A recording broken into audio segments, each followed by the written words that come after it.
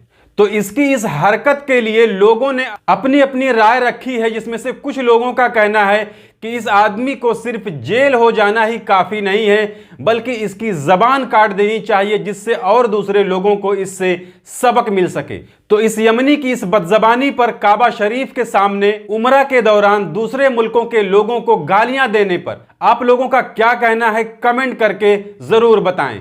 इसके अलावा अगली अपडेट देखिए, सऊदी अरब के अंदर अभी भी बारिश का सिलसिला नहीं रुक रहा है।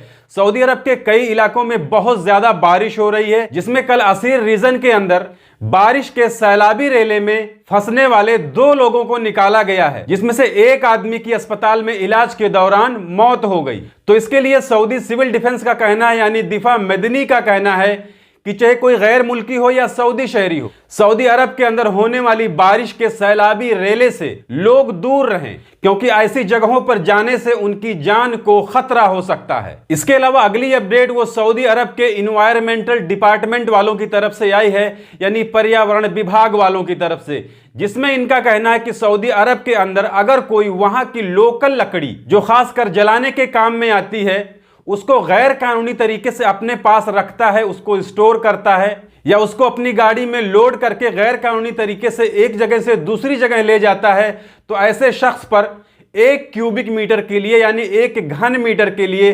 16,000 रियाल का जुर्माना लगेगा। और इसी लकड़ी को अगर कोई कमर्शियल पर्पस के लिए यूज करता है, यानी व्यवसायिक गतिविधियों में यूज करता है, तो उसके ऊपर 1 क्यूबिक मीटर यानी 1 घन मीटर के लिए 32,000 रियाल का जुर्माना लगेगा। यानी सऊदी अरब की जलाने वाली लोकल लकड़ी को अगर कोई गैर कानूनी तरीके से अपने पास रखता है तो उसके ऊपर 1 क्यूबिक मीटर के लिए 16,000 रियाल का जुर्माना है। लेकिन अगर उसी लकड़ी को कोई अपने फायदे के लिए, अपने बिजनेस के लिए इस्तेमाल करता है तो उसके ऊपर 32,000 रियाल का जुर्माना लगेगा। और इसमें अब इंडियन लोग भी शामिल हो गए हैं, क्योंकि पिछले दिनों जो अपडेट आई थी उसमें कुछ इंडियन लोग भी सऊदी अरब की जलाने वाली लोकल लकड़ी के साथ में पकड़े गए थे।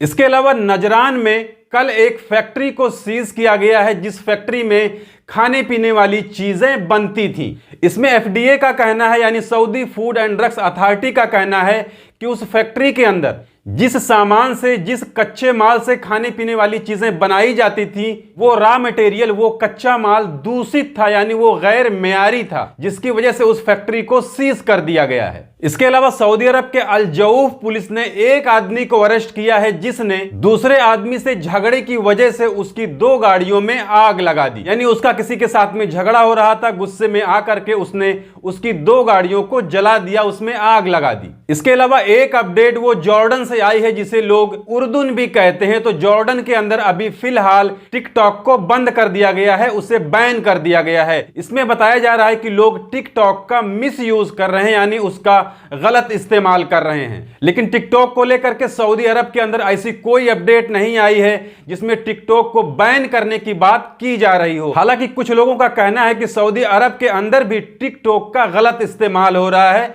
उसका मिस यूज हो रहा है। तो हो सकता है आगे फ्यूचर में सऊदी अरब के अंदर भी टिकटॉक को लेकर के कोई बड़ा एक्शन ले लिया जाए। इसके अलावा अगली अपडेट वो कतर में होने वाले फीफा वर्ल्ड कप को लेकर के है, जिसमें फीफा प्रेसिडेंट का कहना है कि कतर में होने वाले फीफा वर्ल्ड कप में अब तक $7.5 बिलियन की कमाई हो चुकी है। यानी कतर में होने वाले फीफा वर्ल्ड कप से लगभग $7.5 बिलियन की कमाई अब तक हो चुकी है। इसके अलावा एक तस्वीर आपको स्क्रीन पर दिखाई दे रही होगी। देखिए, यह तस्वीर मक्का गेट की है। तो अगर कोई आदमी मक्का का सफर किया होगा तो उसने इस गेट को कभी ना कभी जरूर देखा होगा, जिसे आज से 42 साल पहले बनाया गया था। और 42 साल पहले इसके बनाने पर जो लागत आई थी वो 46 मिलियन रियाल थी। यानी 42 साल पहले इस मक्का गेट को बनाने में लगभग 4.5 करोड़ रियाल खर्च हुआ था।